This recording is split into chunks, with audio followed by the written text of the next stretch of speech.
All right, so to measure and then prep your container, I want you to go ahead and measure. So you see that is on the inside is about 3.5 inches. So that means that we're going to need 2 of your number 2 Farm Find wicks because the burn pool for these is 3 inches. So I'm going to start by putting the wick sticker on these, and then kind of straightening the wick, and then place them in the container, press that down, do the same with the other one, and press that down. And that is a wicked and ready to pour container. All right, now to stabilize these wicks, I want you to take your chops. You should have 2 in your kit. You're gonna need 1 for each of your wicks. So just push them down to the top of the container, and that's gonna be how you stabilize your wicks. Simple, simple.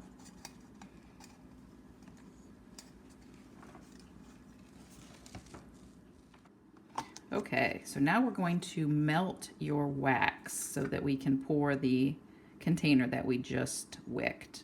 I want you to put this in the microwave and set it for 30 seconds.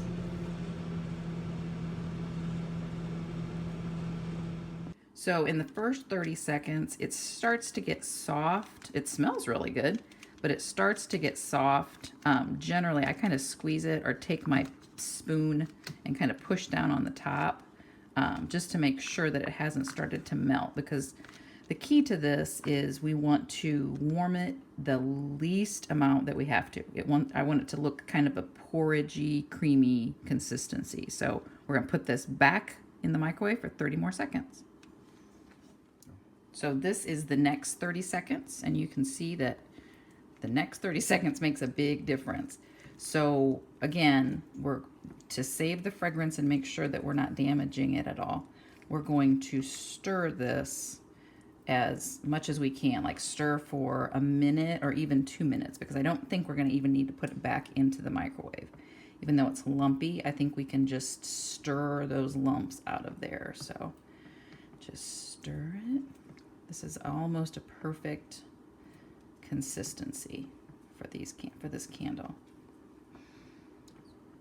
Make sure you go to the bottom, because there's always going to be a little bit of wax that's kind of sticking on the bottom that you need to incorporate into your blend here. And see, it still continues. It's still kind of distributing heat, so it continues to melt. So like I said, this is going to be, we're not going to put it back in the microwave. The thing I want to avoid is making it into a liquid. You just want it into a thick, creamy consistency. So that's perfect. There's a few little lumps in there you can continue to stir, but those you won't even see when you pour it in your candle. All right, so now we are ready to pour this into our candle.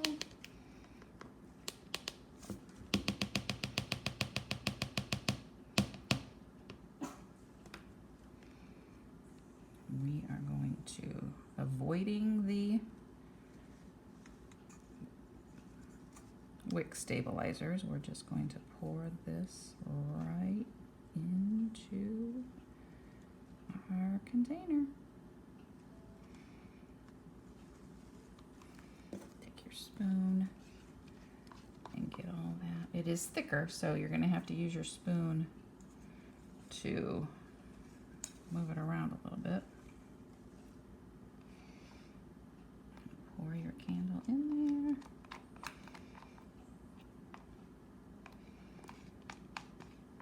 It smells super good.